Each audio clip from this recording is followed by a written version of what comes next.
नमस्कार। आज हम 9 फरवरी 2026 के उन सभी महत्वपूर्ण करंट अफेयर्स पर गहराई से चर्चा करेंगे जो प्रतियोगी परीक्षाओं के लिए बहुत जरूरी हैं। बिल्कुल। तो चलिए शुरू करते हैं। सबसे पहले राष्ट्रीय समाचारों पर नजर डालते हैं। एक बहुत ही दिलचस्प खबर राजस्थान से आ रही है। हाँ, अलवर जिला। जी, अलवर देश का पहला ऐसा जिला बन गया है जहां 100% बीमा कवरेज हासिल कर लिया गया है। ये एक बहुत बड़ी उपलब्धि है।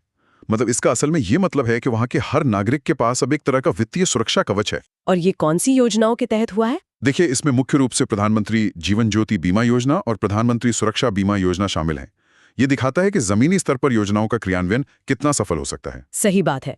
अच्छा, अब एक और खबर कर्नाटक से है जो चुनावी प्रक्रिया से जुड़ी है। हाँ, ये थोड़ा चौंकाने वाला फैसला है। कर्नाटक सरकार ने स्थानीय निकाय चुनावों के लिए वापस कागजी मतपत्रों यानी पेपर बैलेट्स को मंजूरी दे दी है। जी, ईवीएम की जगह अब पेपर बैलेट का इस्तेमाल होगा। हाँ। इसके पीछे कई तर्क दिए जा रहे हैं, जैसे ईवीएम पर भरोसे की कमी या फिर स्थानीय चुनावों के लिए इसे ज्यादा सरल मानना। तो क्या ये एक तरह से तकनीक से पीछे हटना नहीं हुआ? कह सकते हैं, लेकिन ये लोकतंत्र में भरोसे का भी सवाल है। इस फैसले ने चुनावी सुधारों पर एक नई बहस तो जरूर शुरू कर दी है। अब गुजरात की बात करते हैं, जहां स्वास्थ्य सेवाओं को लेकर एक बड़ा कदम उठाया गया है। हाँ, वहाँ 14 नई एमआरआई मशीनों का अनावरण किया गया है। इससे तो जाहिर है कि डायग्नोस्टिक सेवाओं में काफी सुधार होगा। बिल्कुल। सरकारी अस्पतालों में आधुनिक मशीनों की मौजूदगी से आम लोगों के लिए अच्छी स्वास्थ्य सेवाएं ज्यादा सुलभ हो जाती हैं। अच्छा, अब ऊन उत्पादन की बात करें तो इसमें राजस्थान सबसे आगे है। हाँ, देश के कुल ऊन उत्पादन में लगभग 47% की हिस्सेदारी अकेले राजस्थान की है। ये तो बहुत बड़ा आंकड़ा है। जी, ये राजस्थान को इस क्षेत्र में एक निर्विवाद लीडर बनाता है। और अब एक खबर जो स्वच्छ ऊर्जा और नवाचार से जुड़ी है। वाराणसी से। हाँ, वाराणसी ने भारत के पहले स्वदेशी हाइड्रोजन फ्यूल सेल वेसल को लॉन्च किया है। ये भविष्य की तकनीक है। मतलब एक ऐसा जहाज जो प्रदूषण बिल्कुल नहीं करेगा। ये एक बहुत बड़ा मील का पत्थर है भारत के ग्रीन एनर्जी मिशन के लिए। और एक और अनोखी पहल बिहार में हो रही है। जी, वहाँ एक थर्मल पावर स्टेशन को म्यूजियम में बदला जा रहा है। ये देश का पहला पावर म्यूजियम होगा। हाँ, ये एक बेहतरीन आइडिया है। तो ये तो हुई राष्ट्रीय खबरें। अब जरा अंतर्राष्ट्रीय पटल पर देखते हैं कि क्या हो रहा है। बिल्कुल। दक्षिण अफ्रीका ने जानवरों में होने वाली फुट एंड माउथ डिजीज के लिए अपना पहला टीका लॉन्च किया है। ये उस देश के पशुधन और कृषि अर्थव्यवस्था के लिए बहुत बड़ी राहत की बात है। कूटनीति के मोर्चे पर मलेशिया के प्रधानमंत्री अनवर इब्राहिम भारत दौरे पर थे। जी, और यह दौरा काफी सफल रहा। दोनों देशों के बीच 16 महत्वपूर्ण समझौतों पर हस्ताक्षर हुए। इससे भारत की एक्ट ईस्ट पॉलिसी को और मजबूती मिलेगी। यकीनन दक्षिण पूर्व एशिया में भारत की साझेदारी और गहरी हो रही है। लेकिन एक चिंताजनक खबर ईरान से भी है। मानवाधिकारों को लेकर? हाँ, नोबेल शांति पुरस्कार विजेता नरगिस मोहम्मदी को अतिरिक्त जेल की सजा सुनाई गई है। ये दिखाता है कि वहाँ मानवाधिकार कार्यकर्ताओं के लिए हालात कितने मुश्किल बने हुए हैं। और यूरोप से एक बहुत बड़ा फैसला आया है जो सोशल मीडिया से जुड़ा है। स्पेन ने लिया है यह फैसला। जी, स्पेन 16 वर्ष से कम उम्र के बच्चों के लिए सोशल मीडिया पर प्रतिबंध लगाने वाला पहला यूरोपीय देश बन गया है। ये एक बहुत साहसिक कदम है।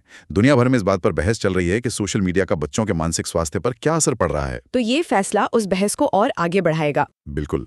और दूसरे देश भी शायद इस पर विचार करने के लिए प्रेरित होंगे। वन्य जीव संरक्षण से भी एक अच्छी खबर है। हाँ, इंटरनेशनल बिग कैट अलायंस से जुड़ी हुई। रूस इस अलायंस का 19वां सदस्य बन गया है। ये भारत की एक बड़ी पहल है जिसका मकसद दुनिया भर में बड़ी बिल्लियों की 7 प्रजातियों का संरक्षण करना है। रूस का शामिल होना खासकर साइबेरियन टाइगर के संरक्षण के लिए बहुत मायने रखता है। और एक खबर अर्जेंटीना से भी है। जी, वहाँ माउंट अकोनकागुआ अभियान दल की मेजबानी की गई है। ये दुनिया की सबसे ऊंची चोटियों में से एक है। हाँ, ये पर्वतारोहण के क्षेत्र में एक महत्वपूर्ण इवेंट है। चलिए अब कुछ प्रमुख सरकारी योजना और नीतियों पर बात करते हैं। ठीक है। दिल्ली पुलिस ने ऑपरेशन शस्त्र लॉन्च किया है। इसका उद्देश्य क्या है? इसका मुख्य उद्देश्य अवैध हथियारों पर नियंत्रण पाना और अपराध को कम करना है। और एक बहुत महत्वाकांक्षी योजना है पीएम सूर्य घर योजना। जी, इसके तहत नागरिकों को 300 यूनिट मुफ्त बिजली देने का प्रावधान है। तो ये सौर ऊर्जा को बढ़ावा देने के लिए है। बिल्कुल। इसका लक्ष्य 1 करोड़ घरों की छतों पर सोलर पैनल लगाना है। इससे लोग बिजली के मामले में आत्मनिर्भर बनेंगे और स्वच्छ ऊर्जा का उत्पादन भी बढ़ेगा। महिला कल्याण के लिए भी एक योजना शुरू की गई है, महतारी वंदना योजना। हाँ, ये योजना खास तौर पर महिलाओं के सशक्तिकरण पर केंद्रित है, उन्हें वित्तीय सहायता प्रदान करके। और ग्रामीण महिलाओं के लिए लखपति दीदी योजना का लक्ष्य भी बढ़ा दिया गया है। जी, पहले इसका लक्ष्य 2 करोड़ महिलाओं को लखपति बनाने का था, जिसे अब बढ़ाकर 3 करोड़ कर दिया गया है। ये दिखाता है कि सरकार ग्रामीण अर्थव्यवस्था में महिलाओं की भूमिका को कितना महत्व दे रही है। सही बात है। एक और अपडेट है, आरईसी लिमिटेड को रूफटॉप सोलर पावर पहल को लागू करने की जिम्मेदारी दी गई है। हाँ, ये उसी पीएम सूर्य घर योजना का हिस्सा है। आरईसी लिमिटेड इस विशाल परियोजना के लिए नोडल एजेंसी होगी। और युवाओं के लिए एक और योजना है, स्वयं योजना ये ओडिशा सरकार की योजना है। गिग वर्कर्स वेलफेयर बोर्ड को अधिसूचित किया है। ये गिग वर्कर्स कौन है? गिग वर्कर्स वो लोग हैं जो ऐप आधारित कंपनियों जैसे कि जोमैटो, स्विगी, ओला, उबर के लिए काम करते हैं। अभी तक वो किसी श्रम कानून के दायरे में नहीं आते थे।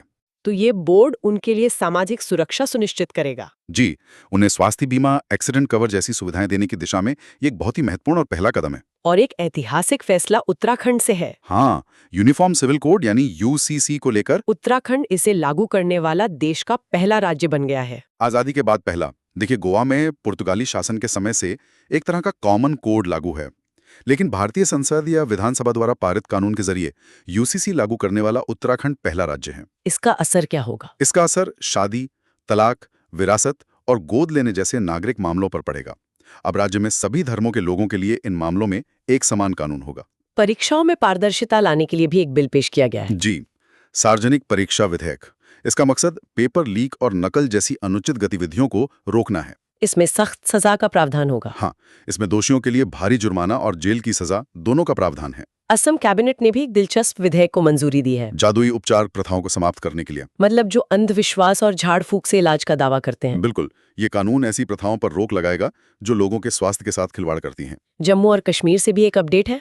जी, जम्मू और कश्मीर आरक्षण विधेयक ने वहां की अनुसूचित जनजाति यानी एसटी सूची में संशोधन किया है। इसमें कुछ नई जातियों को जोड़ा गया है। हाँ, इसमें पद्दारी जनजाति, पहाड़ी जातीय समूहों, गड्डा ब्राह्मण और कोली समुदायों को एसटी सूची में शामिल किया गया है। और बिहार की राजनीति में एक बड़ी घटना हुई। नीतीश कुमार ने एक बार फिर मुख्यमंत्री पद की शपथ ली है। ये 9वीं बार है। जी, ये भारतीय राजनीति में एक रिकॉर्ड है और बिहार की राजनीतिक अस्थिरता को भी दर्शाता है। चलिए अब अर्थव्यवस्था और बैंकिंग की दुनिया का रुख करते हैं। ठीक है। Kotak Mahindra bank digital FPI licence जारी करने वाला पहला बैंक बन गया है।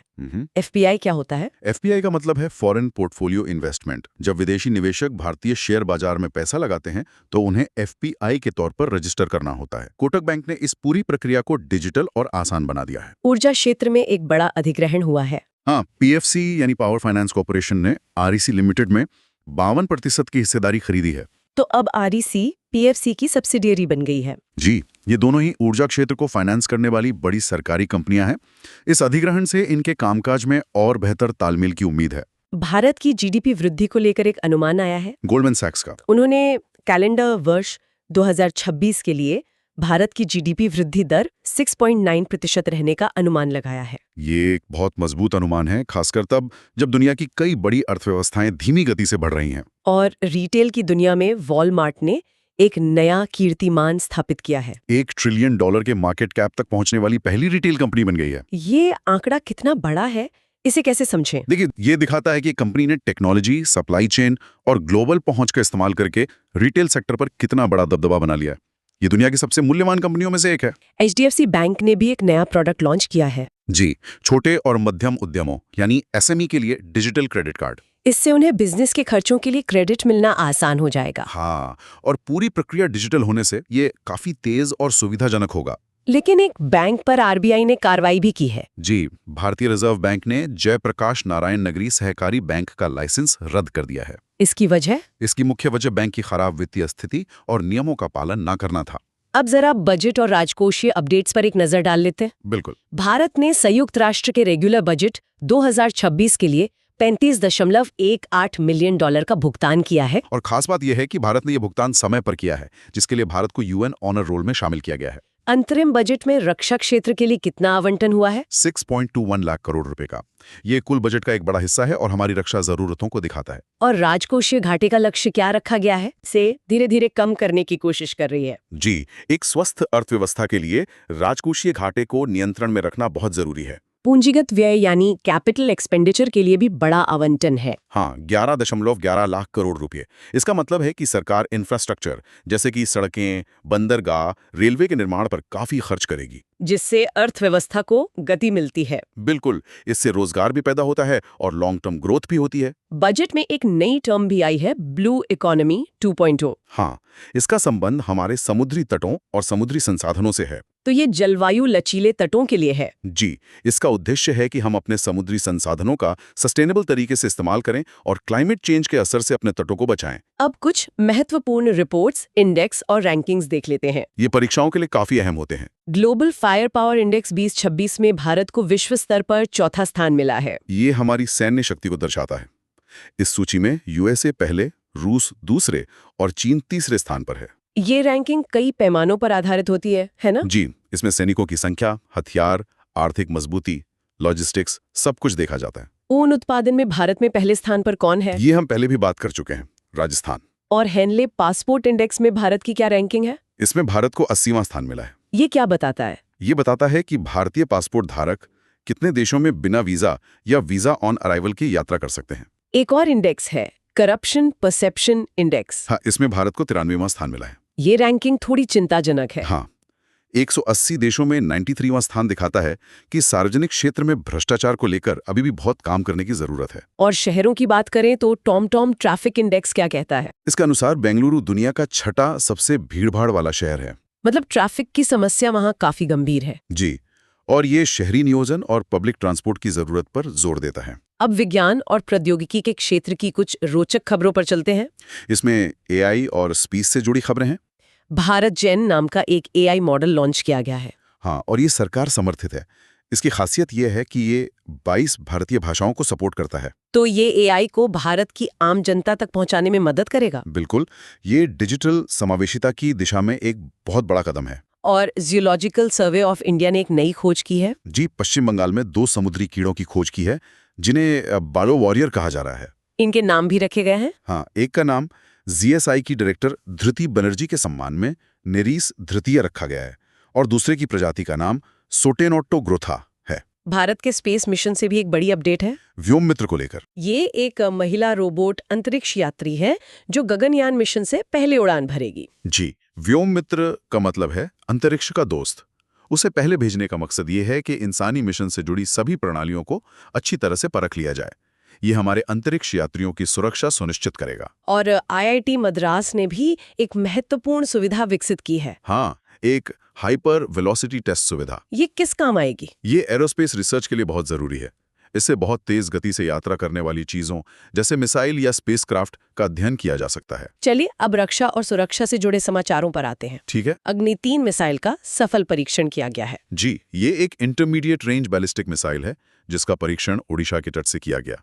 इसकी रेंज 3000 किलोमीटर से ज्यादा है। वीओसी पोर्ट जो कि तूतीकोरिन में है, एक खास वजह से चर्चा में है। हाँ, ये एंटी ड्रोन सिस्टम वाला देश का पहला प्रमुख बंदरगाह बन गया है। तो इससे इसकी सुरक्षा काफी मजबूत हो जाएगी। यकीनन, खासकर ड्रोन हमलों के खतरे को देखते हुए ये एक बहुत जरूरी कदम है। भारतीय नौसेना में भी एक नया जहाज शामिल हुआ है। Anti submarine warfare ship INS Arnala. इसने अपना मिशन शुरू कर दिया है। जी, ये पनडुब्बियों का पता लगाने और उन्हें नष्ट करने में सक्षम है, जिससे हमारी समुद्री सीमाएं और सुरक्षित होंगी। भारत और सऊदी अरब के बीच एक सैन्य अभ्यास भी हुआ जिसका नाम है सदा तंसीक। ये अभ्यास कहाँ आयोजित किया गया? ये राजस्थान में आयोजित किया गया। ये दोनों देशों की सेनाओं के बीच बढ़ते सहयोग का प्रतीक है। और भारतीय वायुसेना ने भी एक बड़ा अभ्यास किया। वायु शक्ति 24। ये जैसलमेर के पोखरण रेंज में हुआ। हाँ, इसमें वायुसेना ने अपनी मारक क्षमता और सटीकता का प्रदर्शन किया, जिसमें लगभग सभी तरह के लड़ाकू विमानों और हेलीकॉप्टरों ने हिस्सा लिया। अब पर्यावरण और भूगोल से जुड़ी कुछ खबरें। ग्वाटेमाला में फ्यूगो ज्वालामुखी फटा है। ये एक बड़ी भौगोलिक घटना है।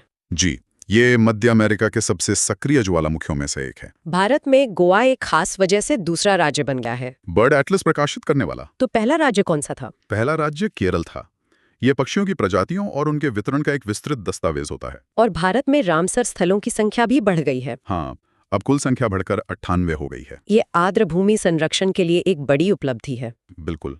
हाल ही में नागी और नकटी पक्षी अभयारण्यों को इस सूची में जोड़ा गया है। ओडिशा में भी एक नए जैव विविधता विरासत स्थल की घोषणा हुई है। जी, गुप्तेश्वर वन को बायोडायवर्सिटी हेरिटेज साइट घोषित किया गया है। और असम ने अपना राज्य फल घोषित किया है, काजी नींबू, जो एक खास प्रकार का नींबू है। इसे जीआई टैग भी मिला हुआ है। हाँ, इसकी खास सुगंध और औषधीय गुणों के कारण ये बहुत प्रसिद्ध है। अब अंतर्राष्ट्रीय संगठनों और शिखर सम्मेलनों की बात करते हैं। ठीक है। यूनेस्को ने असम में अहोम मैदानों को विश्व विरासत स्थल के रूप में चिन्हित किया है। ये अहोम साम्राज्य के शाही कब्रिस्तान हैं जो पिरामिड की तरह दिखते हैं। ये एक बहुत बड़ी सांस्कृतिक मान्यता है। और जैसा कि हमने पहले भी चर्चा की, रूस अंतर्राष्ट्रीय बिग कैट अलायंस का 19वां सदस्य बन गया है। जी। वर्ल्ड गवर्नमेंट समिट 2026 का आयोजन कहाँ किया गया? इसका आयोजन दुबई में किया गया। इसमें भारत की क्या भूमिका थी? भारत तुर्की और कतर के साथ सम्मानित अतिथि यानी गेस्ट ऑफ ऑनर था। और OCSC की अध्यक्षता 2026 के लिए किसने ग्रहण की है? ये माल्टा ने की है।